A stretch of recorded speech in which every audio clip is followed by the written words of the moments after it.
G'day guys, welcome back to another video. We're currently in level 4 lockdown here in New Zealand, so I haven't been able to go out fishing lately, but I thought this would be a perfect opportunity to do a catch and cook video. I'm going to be cooking up crayfish Mornay for you guys today. This is one of the crayfish that I caught in my last video that you might have seen. I was originally planning on sharing it with my family, but obviously COVID's got in the way of that. But hey, I'm not complaining, one extra crayfish for me, so that's all good. And it means I get to show you my crayfish Mornay recipe, which is one of my absolute favourites. I'm going to put all the ingredients in the description along with all the steps, so don't worry if you miss anything during the video. But what you will need is some breadcrumbs, flour, milk, parsley, Dijon mustard, onion, bay leaves, cloves, butter and cheese of your choice, and obviously the star of the show, the crayfish, or lobster as they call them overseas. Just doing one today, but the recipe is actually intended for 2 or 3. First up, you're going to take a small onion, take its skin off and then chop it into quarters. For one crayfish you're just going to need 2 quarters, but for 2 or 3 crayfish you'll need the whole onion. Then you're going to get your milk, 1 cup of milk, and pour that into a pot. You're then going to add the onions to the milk and put it on a medium heat for about 5 minutes and slowly let the milk come to a boil. Also add your bay leaves and your cloves into the mix too. Essentially what you're doing is infusing the onion, cloves and bay leaf flavour into the milk. You'll know when it's ready because the onions will start to fall apart like this, and at that stage you want to take the milk off the heat and strain it through a sieve into a jug like this. And make sure you don't spill any like I did. Stir it around a bit to make sure you get all the milk out of the onions, and you should be left with about this much milk. Next up is the butter.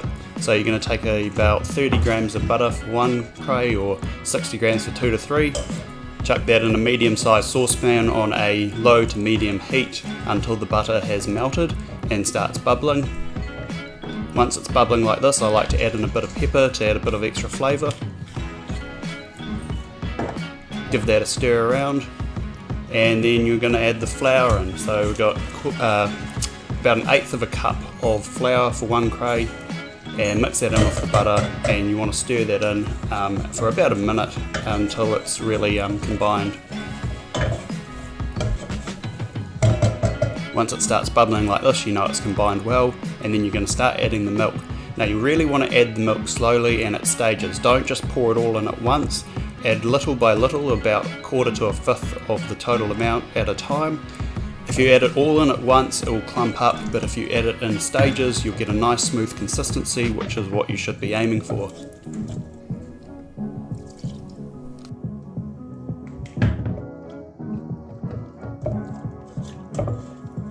Once the milk has fully combined with the butter and flour, you should be left with a mixture of this sort of consistency.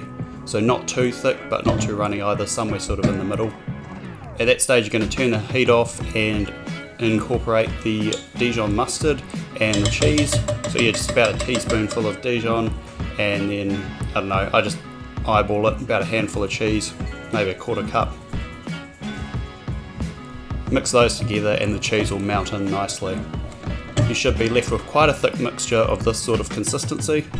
At this stage you're going to want to put your oven on preheat at somewhere near max, around 240 degrees on grill, and then we're going to start getting the crayfish tail prepared.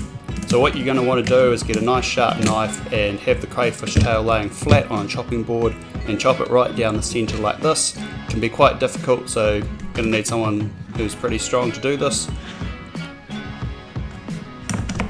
Once you've cut it in half, you're going to want to take out the gut track which runs down the middle there, as you can see here. That should pull away nice and easily, and then you can just discard that. Now you're going to remove the meat from the shells. There's a bit of a knack to this when you're dealing with fresh crays, however this one had been frozen the night before, so it was pretty easy to remove the meat. Once you've got the meat out of both of the shells, you'll be left with 2 chunks of crayfish like this. Then you're going to chop each of the chunks of cray meat into bite-sized pieces. Cray tail meat is segmented, which correlates with the segments of the shell, and I tend to just follow those segments when chopping it up. Once both pieces of cray have been chopped up, you're going to want to incorporate the chunks of cray meat into the Mornay sauce. mix it together until they're fully covered in the sauce, and then you're going to want to season the mixture with salt and pepper. Give it one last mix to make sure it's all incorporated well, and then you're going to want to chop up your parsley for a garnish and start loading up these cray shells. So get yourself a oven tray and put some tin foil on top. Place both halves of the shell on the tray and open them up just a little bit so you've got plenty of room to fill it with the meat and sauce. Then with a spoon, scoop out the chunks of meat and put them back into the shell. There's obviously going to be more volume here because you've mixed the sauce with the pieces of meat, so don't worry if there's too much. Just try and get as much as you can, and any excess just let it sort of flow out from the top of the shells. You want to press it nicely inside the shell so it's nice and compact. Then you're going to add the parsley and cheese on top, get a nice coating all over so there's plenty of flavour all around.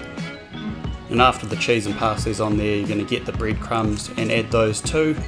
You don't have to go over the top of this, there's already quite a lot going on there, so just a light coating of breadcrumbs is nice, I find. Once it's fully coated, use the teaspoon and push all these toppings down. I find that just helps keep it all together a bit better.